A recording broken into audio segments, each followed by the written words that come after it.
Welcome to today's program, Social Media Strategies for Patient Advocates, brought to you by the National Coalition for Cancer Survivorship. My name is Sheridan, and it is my pleasure to be your moderator for today's session. For technical assistance, send an email to canceradvocacy@compartners.com or send a message in the chat box. Today's program is scheduled for 60 minutes and includes a question and answer segment. Please note that today's session is being recorded and all participant lines will be muted during the session. If you need assistance at any time during the program, you can select *0 and the operator will help you. During our designated Q&A break at the end of the discussion, you can ask a question by selecting *1 on your telephone keypad or by typing your question in the chat box area located in the left corner of your screen. These instructions will be repeated later in the program. If you look to the left of the screen, you'll notice the links area where you'll find resources related to today's program.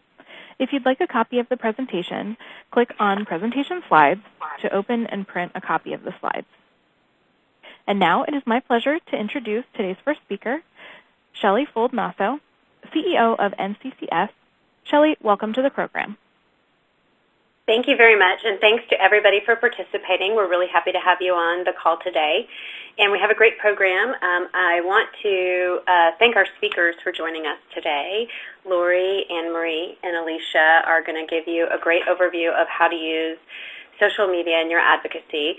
And then before that, we'll start with Dan Weber, our communications director, talking about submitting letters to the editor and op-eds.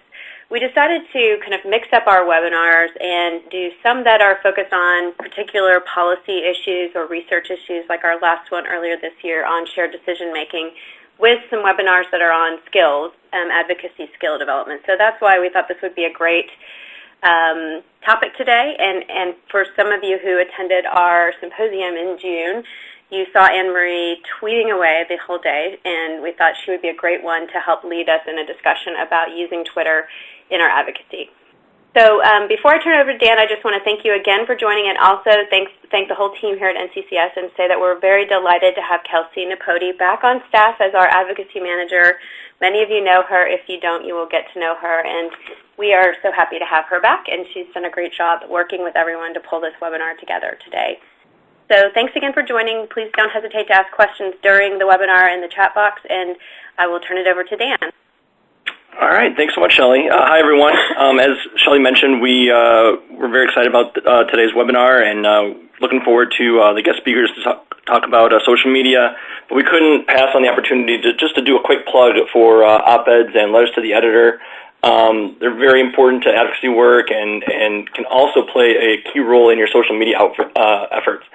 And so we just want to talk about them a little bit. I imagine many of you are familiar with the basics of both of these, but we just wanted to run through a few details in case it's helpful for anyone that's unfamiliar. Let me just say up front, this is going to be a very quick overview. We want to get to our speakers. So if there's any more questions, I'm more than happy to speak to anyone after the fact to talk further about these. And so with that, let's jump right in. Letters to the editor. So typically, we submit these in response to a article or story in a newspaper most often, and as such, you'd want to reference that story or article in the first line of your letter to the editor. Each publication can do this differently, so you want to look back at previous ones to kind of get a sense of how they do the formatting and things like that.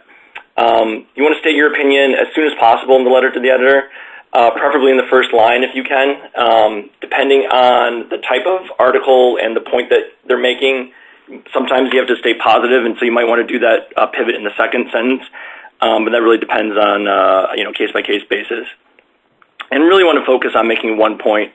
Letters to the editor are very, very short, and you really don't have much opportunity to make more than one point, so you really want to focus on one point and making it clearly. Couple other little things here for letters to the editor. As I mentioned, very short in length, roughly 200 words. That can change depending on the publication, so just check their guidelines so you know what you're dealing with. The hook that I like to refer to with letters to the editor often is commenting on a story or article that you saw in a paper or magazine as well.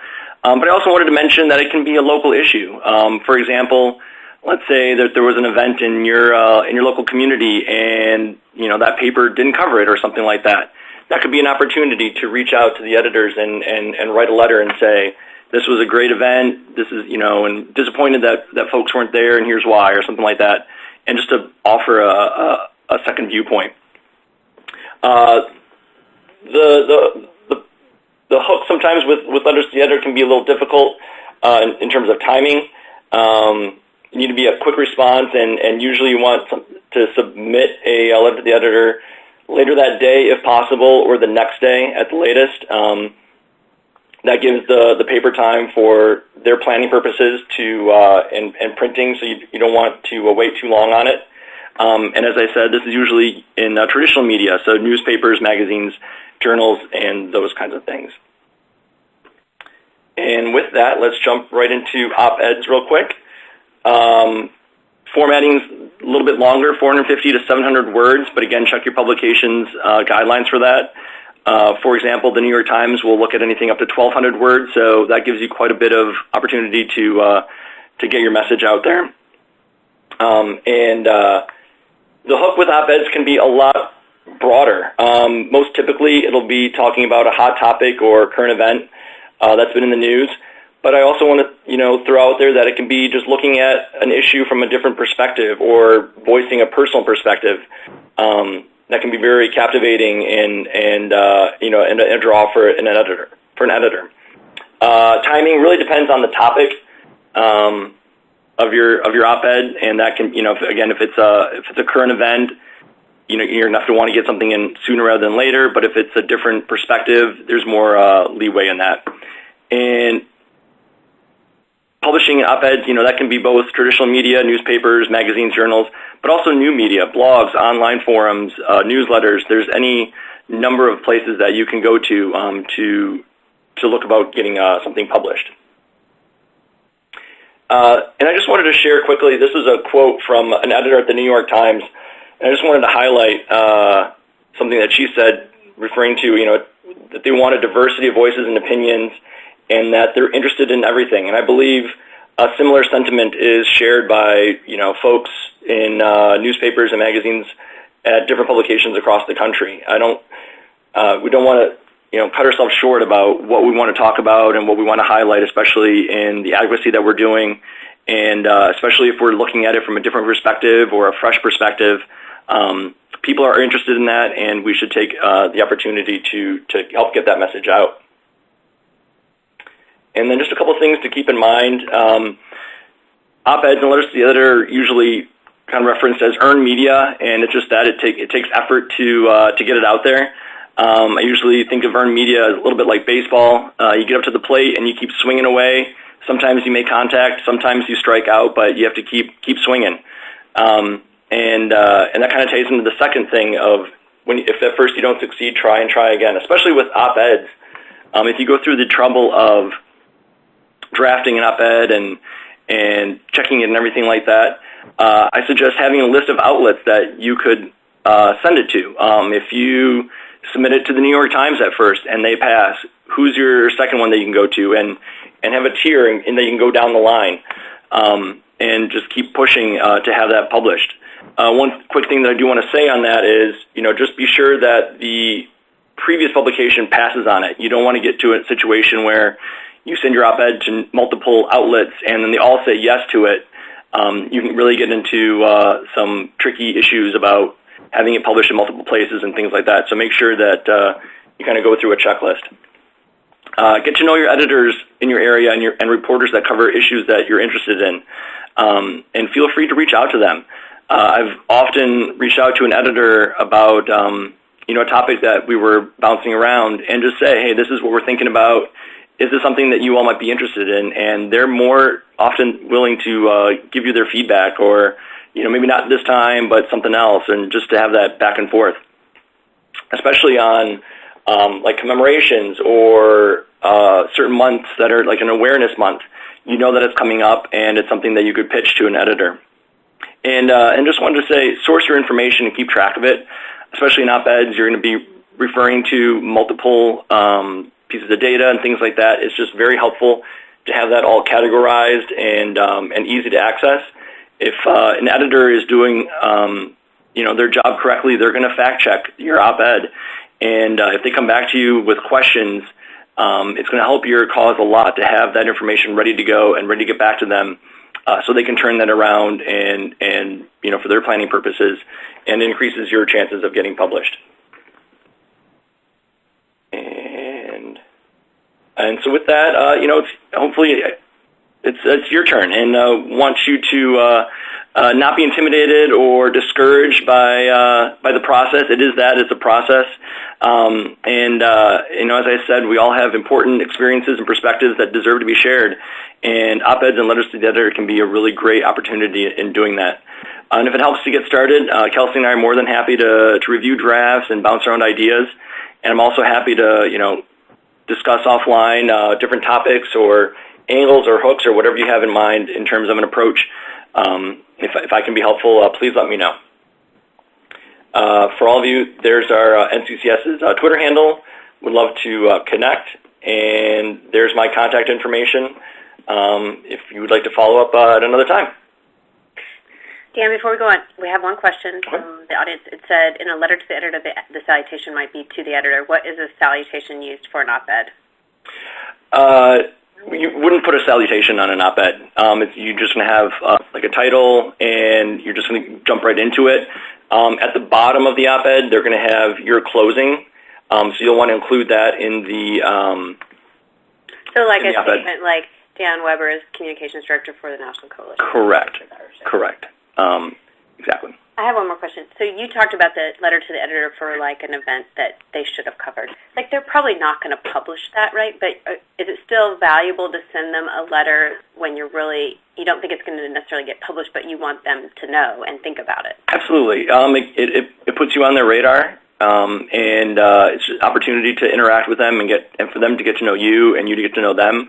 And I think if you raise an issue like that, it's going to make them more aware of the issue in the future, and if something comes on down the line, maybe they will cover it and things like that. So they all reinforce each other.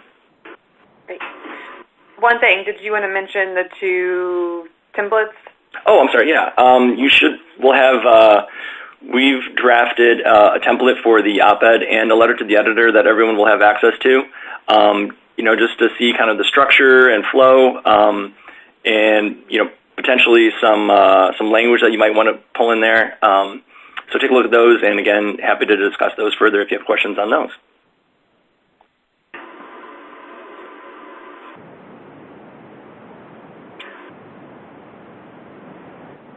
Okay, so I think we're ready to turn it over to Lori and Marie and Alicia.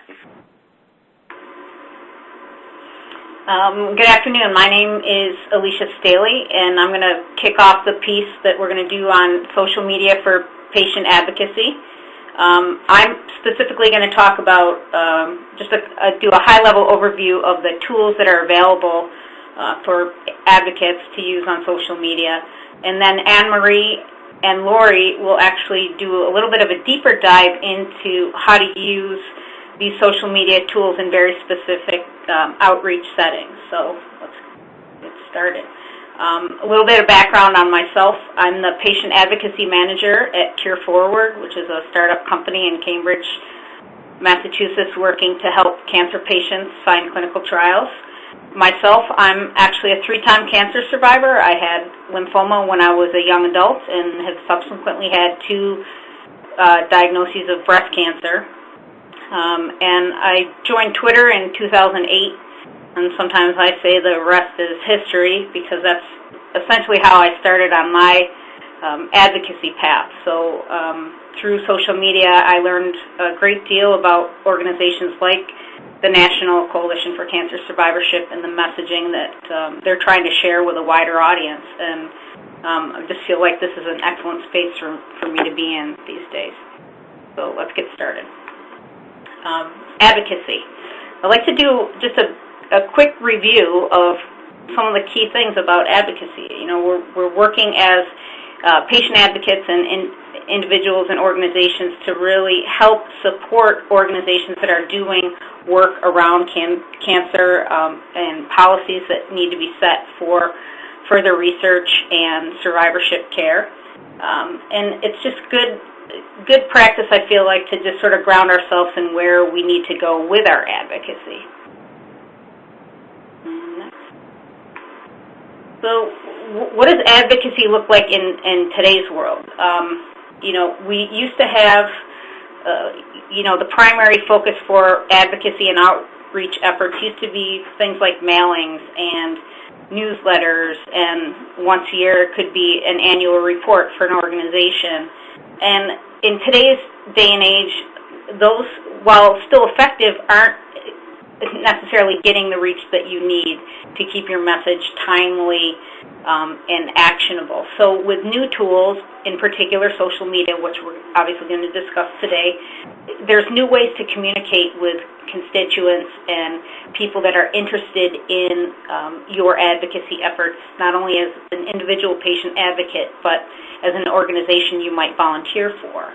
And that's very important. There's these new tools, there's new communication methods, and we really need to take advantage of every tool that's at our disposal, because it's just, you need to be cost-effective in your work. So, multiple mailings throughout the year, multiple newsletters. In today's world, as soon as you print them, they're out of date. So how do you stay effective with the best reach possible? And I'm a strong believer that social media really is the way to do that.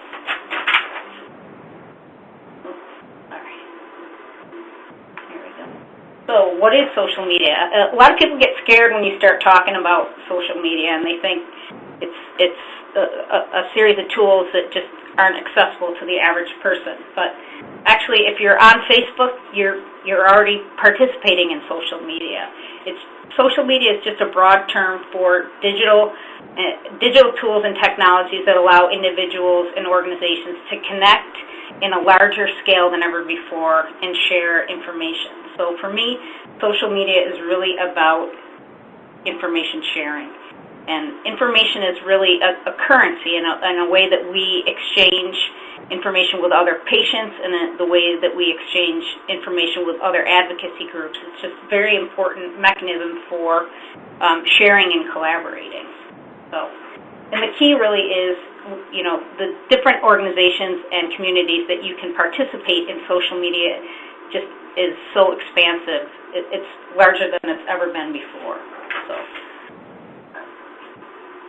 this next slide really shows you, on the left side, it's the social media kaleidoscope, and if you Google that, you'll actually get a much better, more detailed image of what that is. But the key is, there's a couple different areas where social media really helps in terms of advocacy. It's within marketing, a public relation tool, it's a community building tool, and it's a support tool.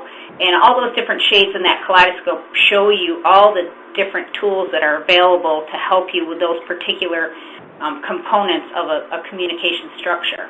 But for this presentation, we're going to focus on what I like to call the big three, which is Twitter, Facebook, and LinkedIn. And if you can master elements of each of those three platforms, I think your advocacy efforts will just be so expansive that you won't have to even worry about things like Instagram or Snapchat. But that could be almost like a master class in social media. But let's focus on the top three that were really the key.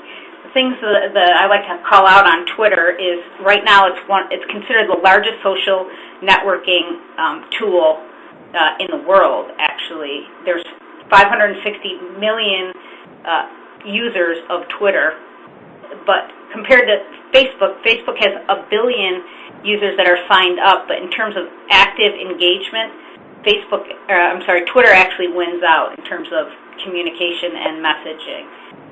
LinkedIn is another great tool. It's primarily business focused, so your messaging has to be a little bit more concise within that framework. But all three of these provide access to audiences and communities that I don't think you'd ever historically just have not had access to in this world. So these are great things to consider.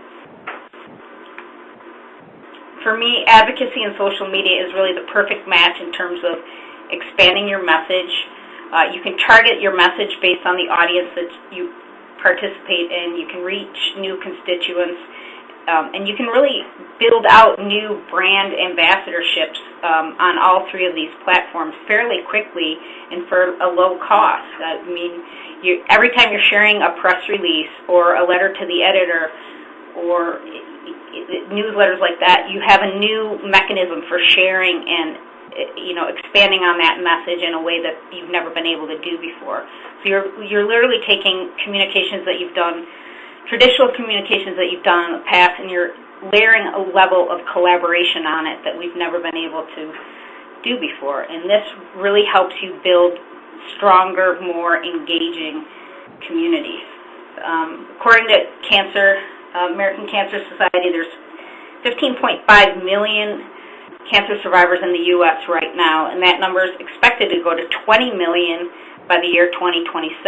And, I mean, if you go back a slide and look at the Twitter and Facebook numbers, 20 million cancer survivors, while it might be a small drop in the bucket to the numbers of active users on all these three platforms, that's 20 million people that an organization like the National Coalition for Cancer Survivorship can be reaching out to on a fairly regular basis. And there's much easier ways to find these communities than ever before. So we're talking about a substantial audience for your message. A couple key things to talk about in terms of social media. It really strengthens your outreach efforts. It's an immensely popular tool, and its vast reach, empowers groups to connect with a multitude of individuals and supporters who might not have even heard of the organization. And that in and of itself is a tool that can just drive membership and collaboration to higher levels.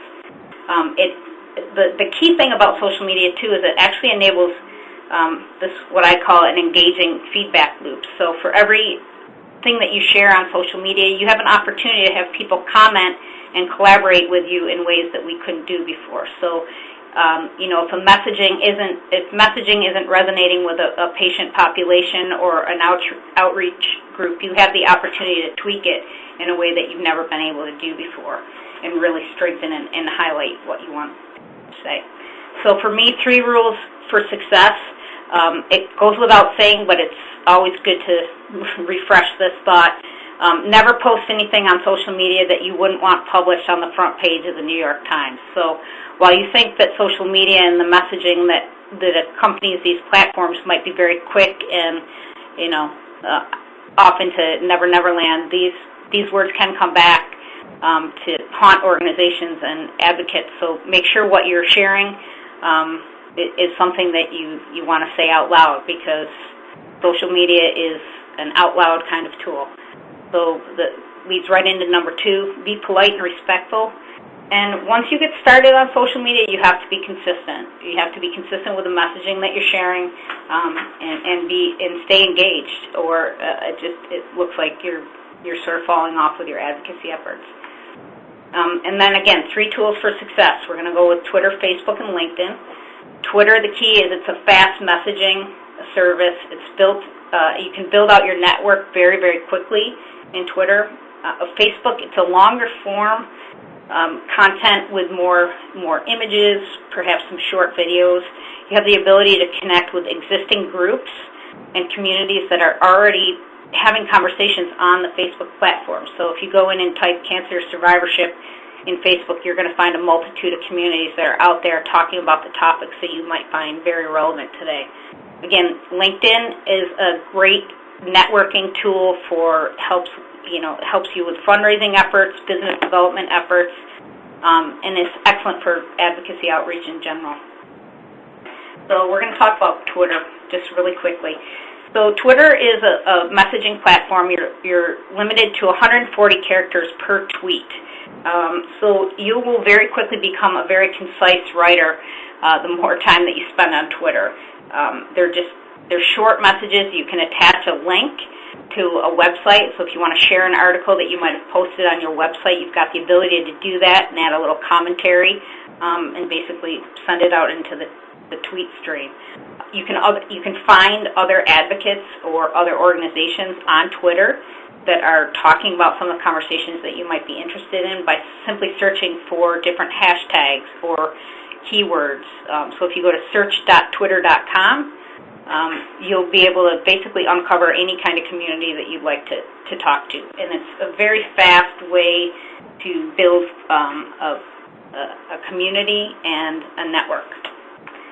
So two quick examples here. I've got the Twitter feed for the National Coalition for Cancer Survivorship, and I put up the Fred Hutchinson Hospital, just showing you quickly what different tweet formats will look like. So the keys for Twitter are making sure that you've got your bio set up with linkable information that you might want to share.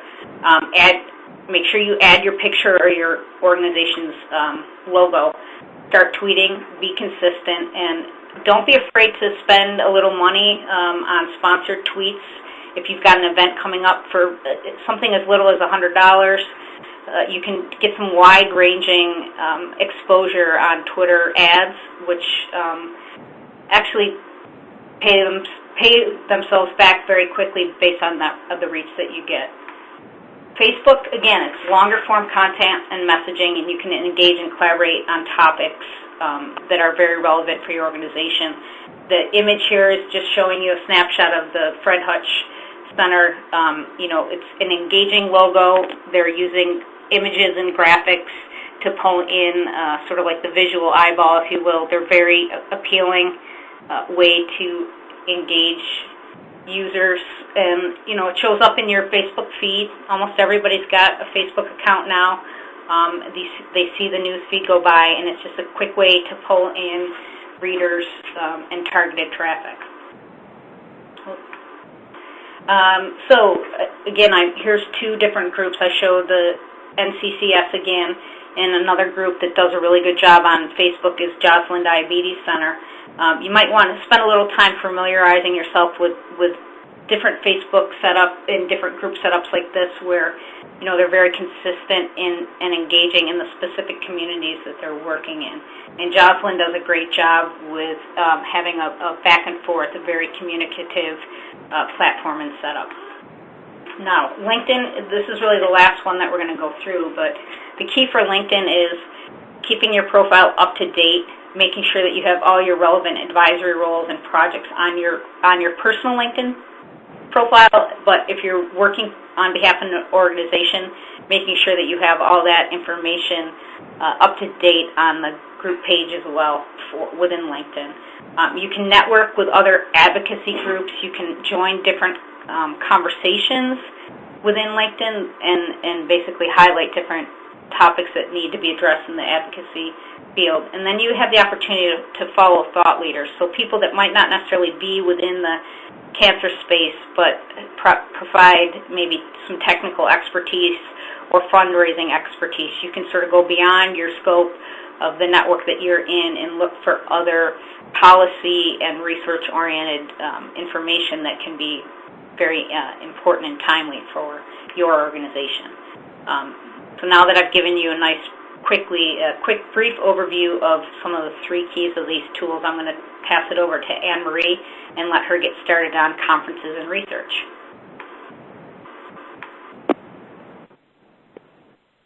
Thank you, Alicia. Can everyone hear me?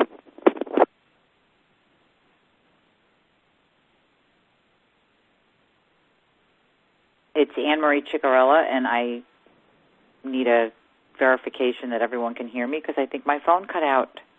No, we can hear you, Anne-Marie. Okay, perfect.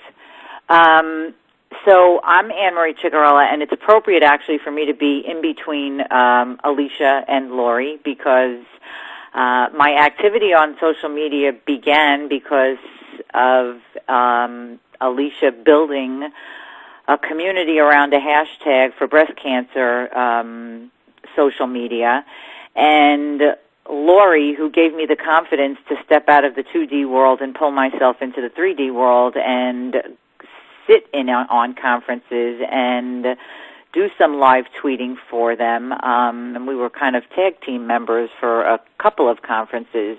So with conferences, I find that tweeting is the best way to get information out there as quickly as it's happening. I use the word conference loosely because it could be a very large conference you're talking about, like ASCO or AACR, where you're talking like 20,000 or more people and many, many sessions taking place at the same time, or San Antonio, which is a much, much smaller, but still lots and lots of sessions happening at the same time, or smaller seminars like the one Shelley mentioned at the beginning, where we were working in small groups, but we were still able to, or some of us, share what was happening with regard to that particular meeting so that we could let the world know what we were working on and trying to push through with the legislation that we were working on.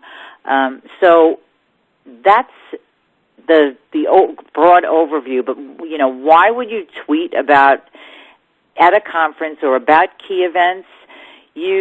First of all, you have the ability to reach a global audience.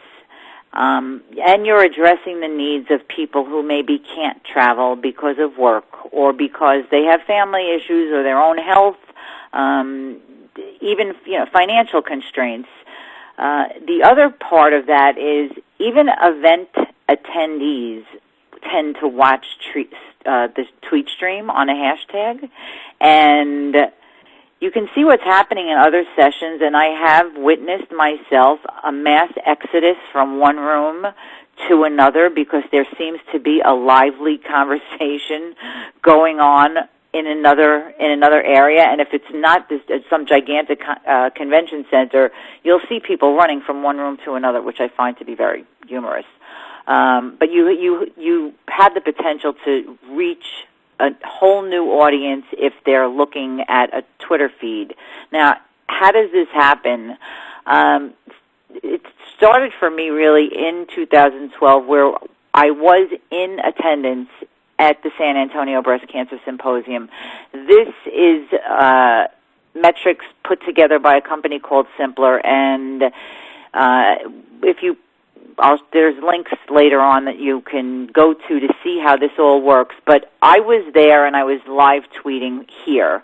Now, by contrast, in 2013, I could not be there, but I was watching the feed closely, and I was still very actively involved in the conversation. What you probably can't see on the slides is my little Twitter handle is on both of those slides. It's on the 2012 one. It's on the 2013 one. So you can be as actively involved, even though you're not attending the conference in person. You're being, you're a remote attendee. So how do you go about doing this? The most important thing is to make sure that the hashtag is registered. Now, Twitter does have a search feature where you could find all of the tweets that had a particular hashtag in it, but this Simpler developed this platform where they're compiling the analytics, which were the prior two slides, and they also have a transcript where they will put together within a certain time frame a transcript of what went on, so you can read through the presentations that were being tweeted out by other people that were at the meeting that you did not attend. And you can do that even later on in the day, although Twitter happens in real time. But Simpler gives you the opportunity to go back and look at what you may have missed because you were running around, running errands, and couldn't sit in front of the computer for 8 hours that day watching every conference feed. And they do let you know what healthcare conferences are coming up. And I don't want to make this all about Simpler, but just I'm going to encourage everyone to take a poke around their website because it's very helpful to see how they have everything arranged around hashtags. And as Alicia was saying with Twitter, that is the best way to build out your community and gain support for whatever it is that you're looking to support. But since my role here is about conferences, I am going to stick to the conference and seminar end of it. And I would say before the conference, you should be sharing that you're going to be attending the conference, or even if you're not and you know about it and you know others would be interested in it, make sure you start to generate some buzz. let others know that you're going to be there or you're going to be watching.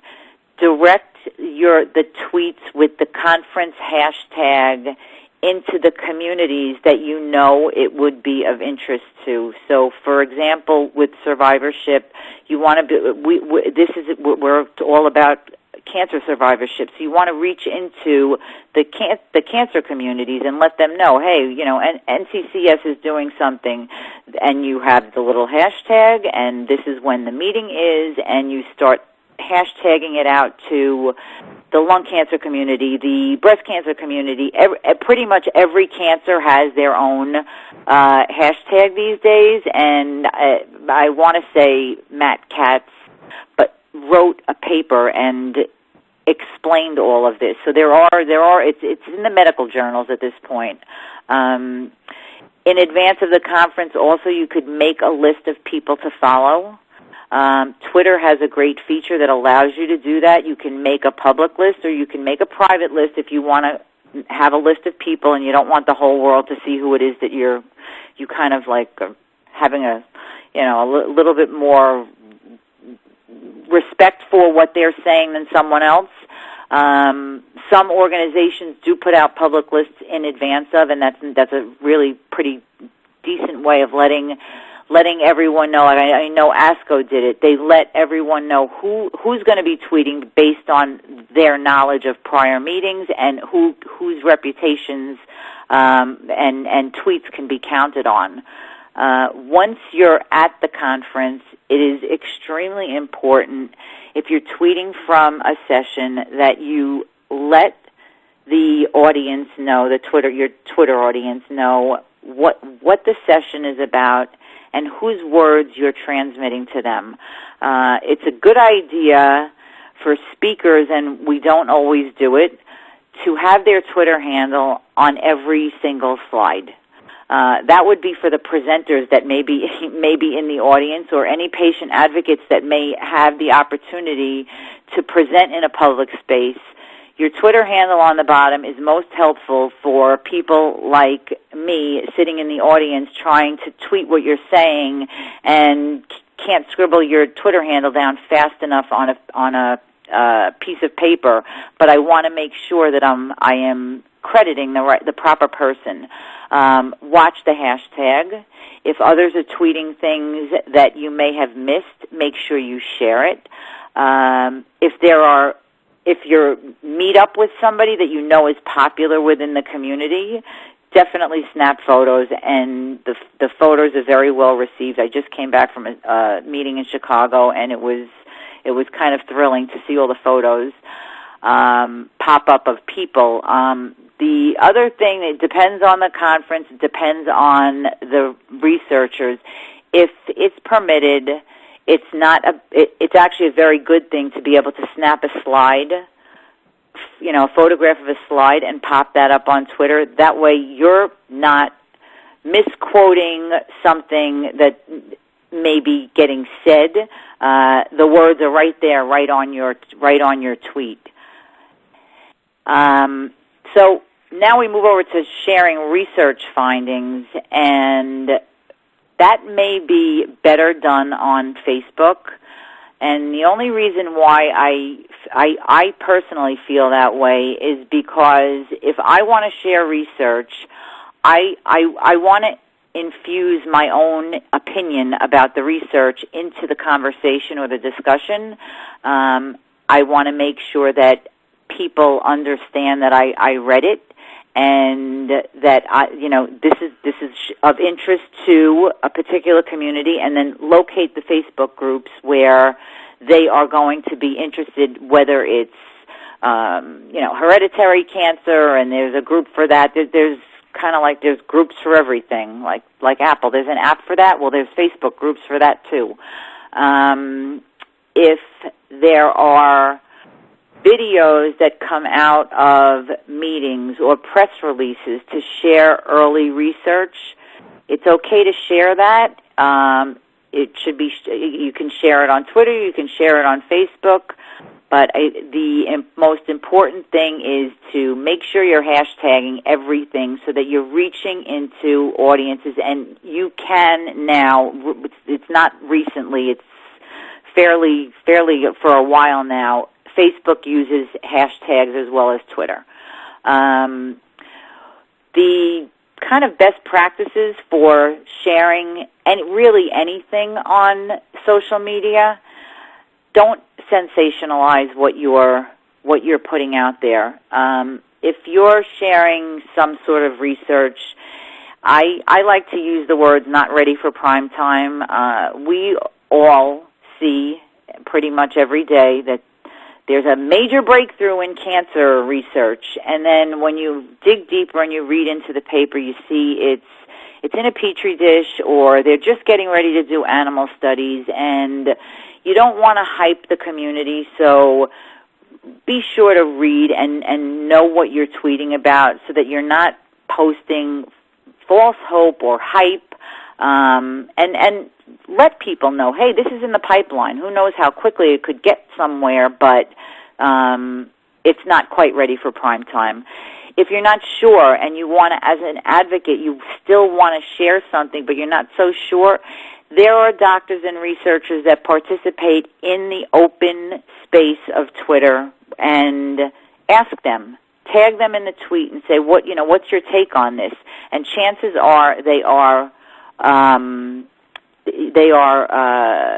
more than willing to help.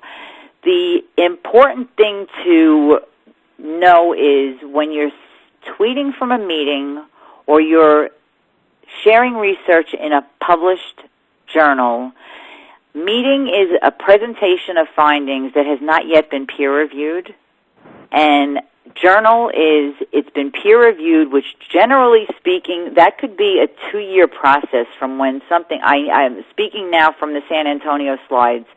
I know that I saw things presented in San Antonio that took 2 years or longer to hit the journal. So if it's not peer-reviewed yet, it's not, it's still early findings is the important part.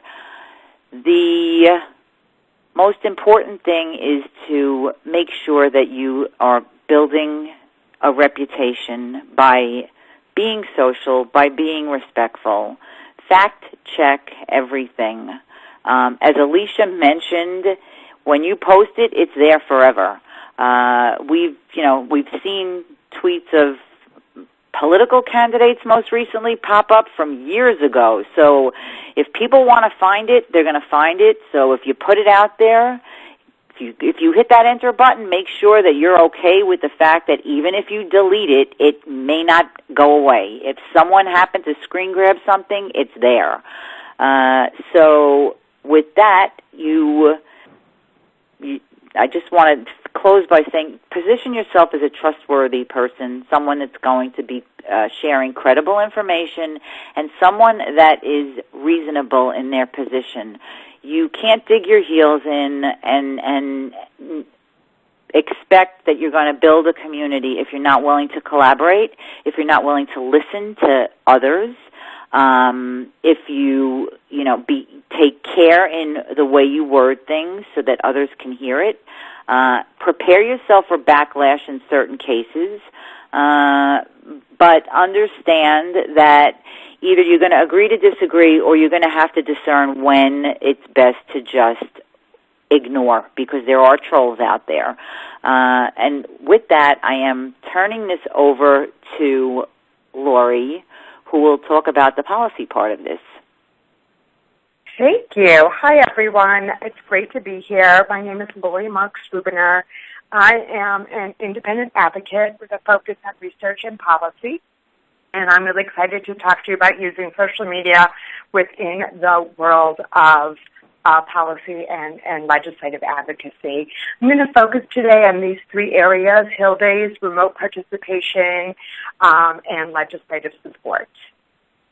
So I'm sure probably most of you know this, but Hill Days are coordinated visits when advocates go up on Capitol Hill or to state legislatures to address either legislators themselves or their staff members about particular legislation or a topic. They can be as small as a couple of people who decide to go to D.C. or your state capital together, or major coordinated events. I think this Rally for Medical Research is today, and they're expecting around 300 or more advocates. My recollection is that the last CPAC Hill Day had about 50 people. And as you can see, the more organized they are, the more of these things that are on the slide will happen in terms of a briefing about why you're there, which will often occur on the morning of your Hill Day, and then help in assigning who's going on which team to visit which offices. You're often given background materials both for yourself and to hand off to whoever you're meeting with. And there's often someone designated as the lead advocate who is familiar and kind of takes responsibility for organizing the meeting. Some of this is going to be overlapping with what Anne-Marie has already said about conferences.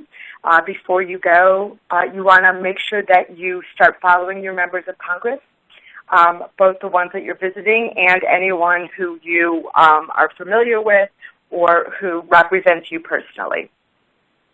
It's helpful to identify within your scope of people, to identify advocates who are in the district of each person you are going to meet with, even if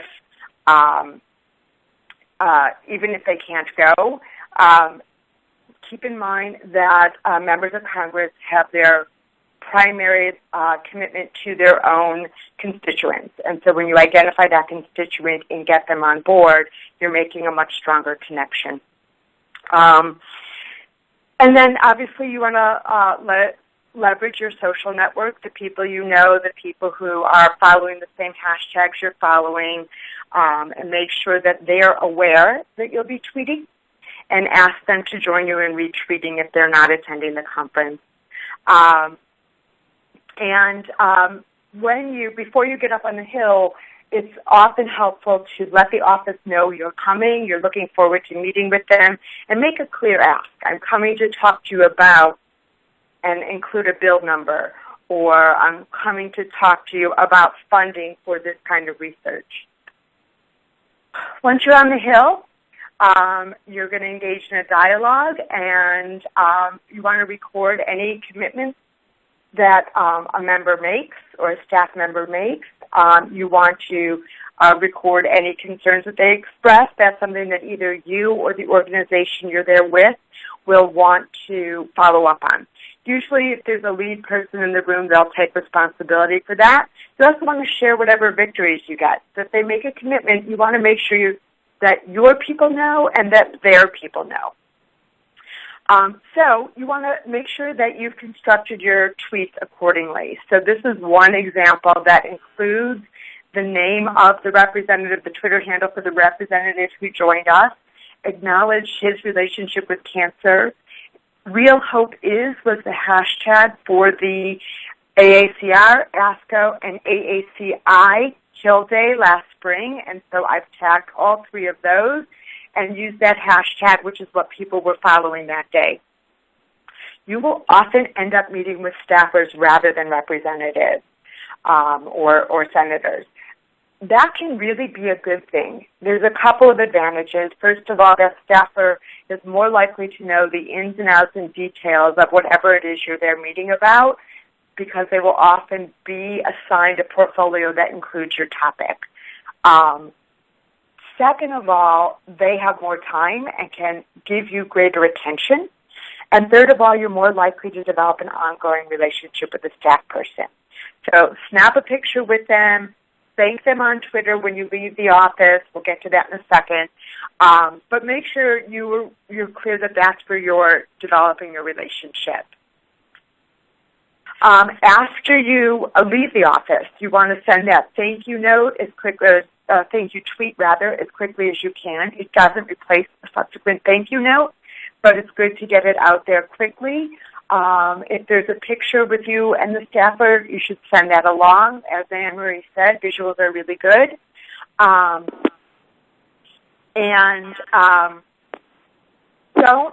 don't slam all of your tweets in at the end of your day if you can help it. If you can get them out at a lunch break or in between meetings, when you put 5 out right at a time because you've had 5 meetings during the day, they're not going to get as much traction as if you space them out a little bit.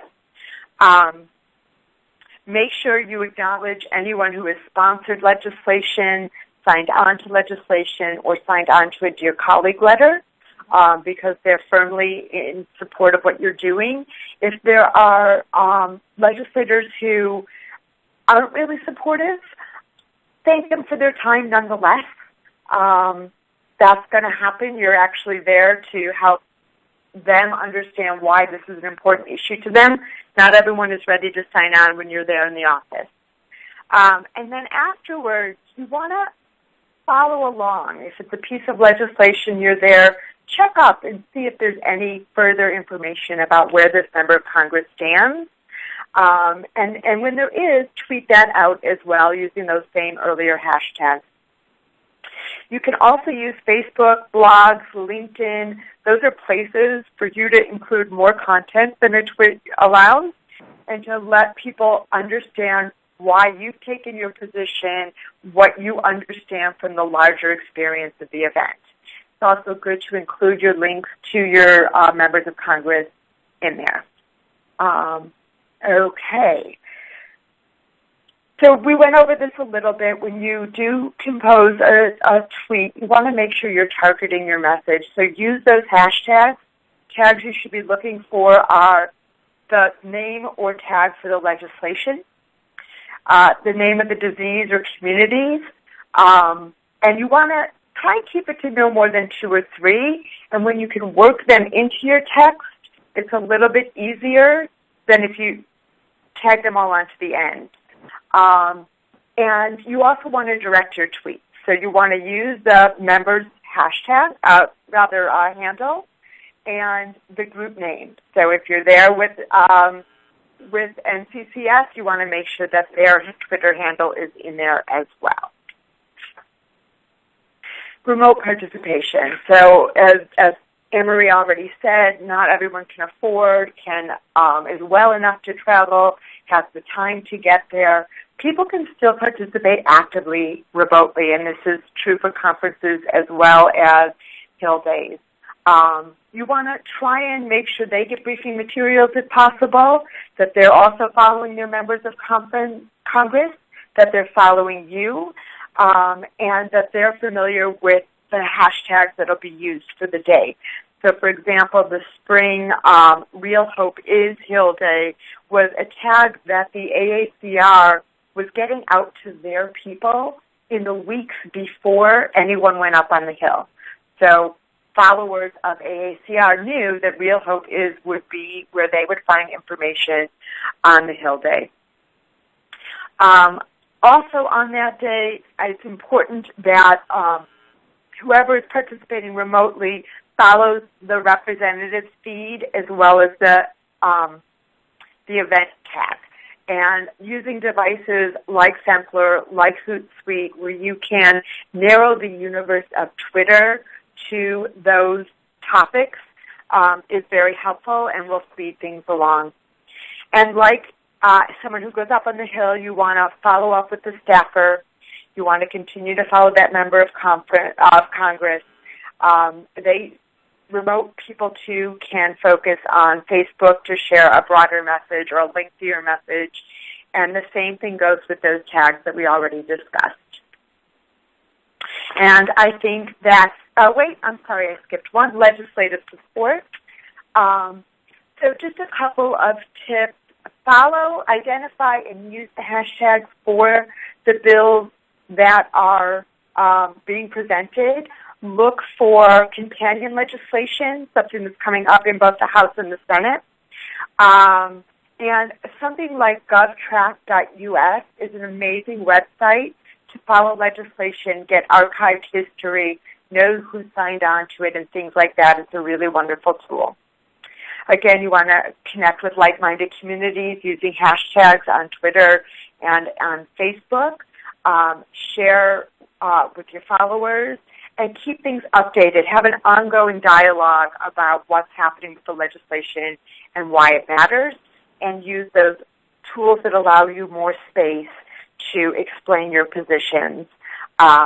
Keeping in mind that on Facebook, you can share more. On Twitter, you can share more often. And also noting that when you ask for a share or a retweet, you are either between 10 and 25 times more likely to get it. So remind people at the end of your post that they should be sharing what you're sharing. And that's all I have. So I'm going to turn it over to Sheridan, and thank you so much for your time. Thanks, Lori. We have a couple minutes left for the question and answer segment. Just as a reminder to the participants, if you'd like to ask a question through the web conference system, simply type your question in the chat box in the lower left corner of the window and be sure to click on the send button. And your questions will only be viewable by our speakers. You can also ask a question through the phone system. To ask a question, simply select *1 on your telephone keypad. Please note that *1 will not work if you're using speakerphone, so please pick up the handset before selecting *1. Shelley, I'll turn it over to you to take our questions. Great. Thank you so much to all of you for your wonderful presentations. I learned a lot, and I actually went and updated my Twitter profile while you were talking because I learned something from what Alicia said, or somebody said that I needed to have a link on my Twitter profile. So I've already gotten useful information from this. One question we have from the audience is, excuse me, how do you keep up with the fast pace of live tweeting at conferences? That would be, well, actually, it's Anne-Marie, and it's difficult. I recall it being said that before we were all using smartphones to tweet, and it's your thumb, the clicking of keyboards replaced applause when a speaker said something that was, met with, great response to the audience. Keeping notes is, sometimes I have the keyboard on one side, a pen on the other side, and I will say that tweeting with a partner is helpful, which is, Lori and I have done this where she'll say one thing, I'll say the other thing, she's tweeting one thing, and then, again, hopefully there are enough people tweeting that people are picking out different nuggets, and the audience is getting an overview. It can't be one person tweeting at a 20,000-person meeting. We need to kind of get a lot more people involved in this, and that's the way that you don't keep up. You do the best you can. I will say I'm going to acknowledge that there was a note put in these in the comments about screenshots, which if you're typing your own notes, you can then snapshot them and put it up, and people will see the notes that you're taking about the session that you're in. So I want to thank you. I'm going to say the name, Jewel, for putting that out there because that's a great idea. I would just add really quickly, this is Lori, that my Twitter feed becomes my conference note.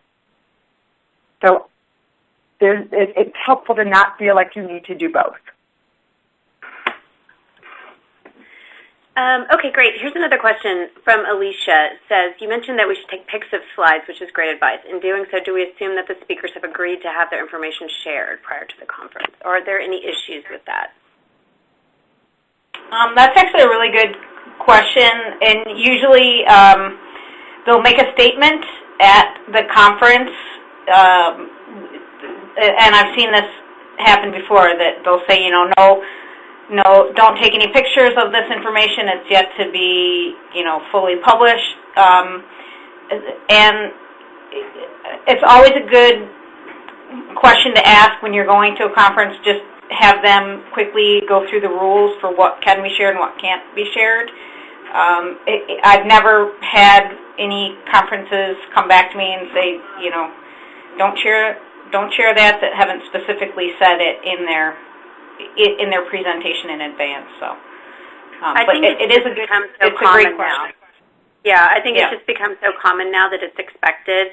I love the idea that the speaker should put their Twitter handle on every slide. I think that's really great because a lot of times if I'm at a conference and I'm tweeting about what somebody said, I don't necessarily know their Twitter handle and don't have time to look it up. Yeah. Someone asked about the citation to the journal article explaining Twitter. I think you mentioned that Dr. Katz wrote it. Is that correct? Yes, I did, and I will hunt that down. Why don't you just tweet it? Yes, I will. I can find it and tweet it. I'll find it right now and tweet it. Okay, great. Beautiful. Okay, so I'm going to ask this. I'm going to combine a couple of questions from people. What is the etiquette when your tweet is retweeted, and then how do you build Twitter followers? No, this is Lori. I'll jump in about etiquette. So retweeting is usually appreciated. If you need to change the tweet in any significant way, and often you will if you want to add a note and you need to shorten it, you need to change that RT that automatically pops in to an MT, which means, what does it mean? Modified. Modified. Thank you. So that way your followers know that that wasn't the original text, but they can still get back to it. But I think the question was, so if somebody retweets you, what is your etiquette to them? Do you thank them? Do you follow them when they've retweeted you? I think it all depends on the context. It's really hard to answer broadly. Certainly when it comes back to the issue of developing a following, the more people you follow, the more likely you'll be followed back. So, if it's someone who's on point, who shares something with you, then absolutely follow them. I don't think you really need to thank them. You can use that little red heart on Twitter to favorite it if you want. But I think the speed at which Twitter moves, an actual thank you tweet is not necessary. That's good. Let's see. Aside from a photo of a slide, are there any tools that use infographics to share information? Or is that better for Facebook or LinkedIn than Twitter?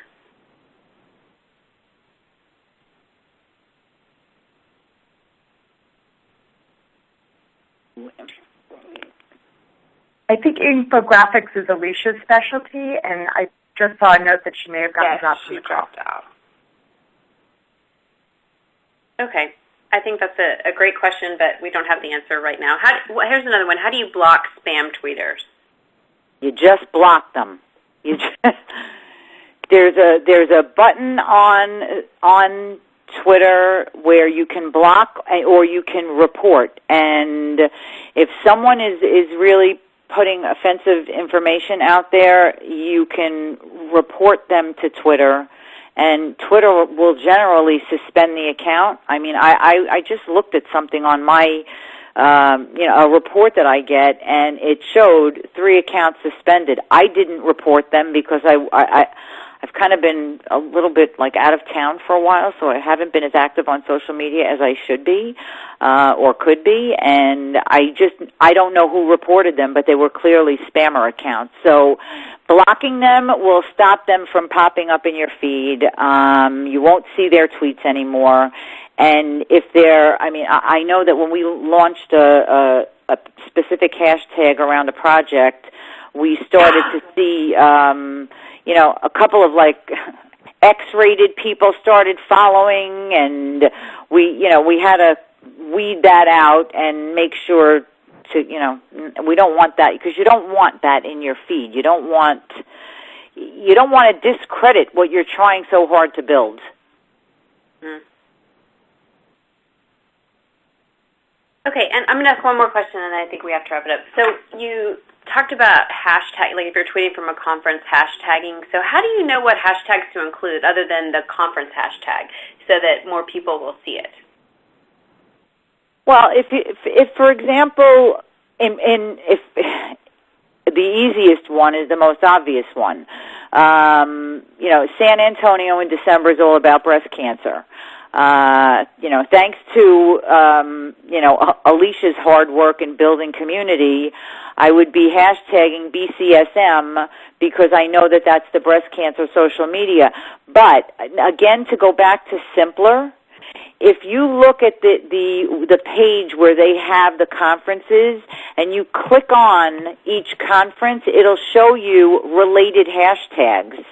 So you'll be able to see, for example, MedX is going on right now or may just have finished, and it shows 3 or 4 other hashtags of groups that they know are interested in what's happening at MedX. So, and they have nothing to do with diseases. I think Healthcare Leader is one of them.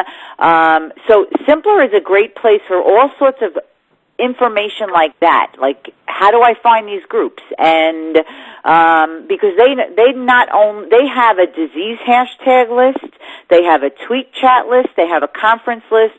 So that would be my first go-to place. Aside from watching and searching out keywords, I want to find out about glioblastoma. So you put it in the search box and up will come every tweet that's been within a certain frame of time, and then you can see what hashtags that community is using. So you don't have to always search with a hashtag. You can search with a word, and then you'll find the hashtags that follow. Does that make sense? Yeah, that's great. Very helpful. Well, thank you very much. I think that we are out of time. We have a couple of more questions, but we have to wrap it up because we're actually over time. But I want to thank you all, and I'll actually let Kelsey. I don't think there's much more to say in interest of time, but I certainly learned a lot, and it motivates me to be more active in social media, which tends to frighten me a little bit. But these have been some great tips, so thank you, everybody, for joining us, and I will give it back to Sheridan. Great, thanks, Kelsey. And with that, we'll conclude today's webcast. Thank you for your participation. Today's program is copyright 2016 by the National Coalition for Cancer Survivorship with all rights reserved. This concludes today's program. Thank you, and you may now disconnect.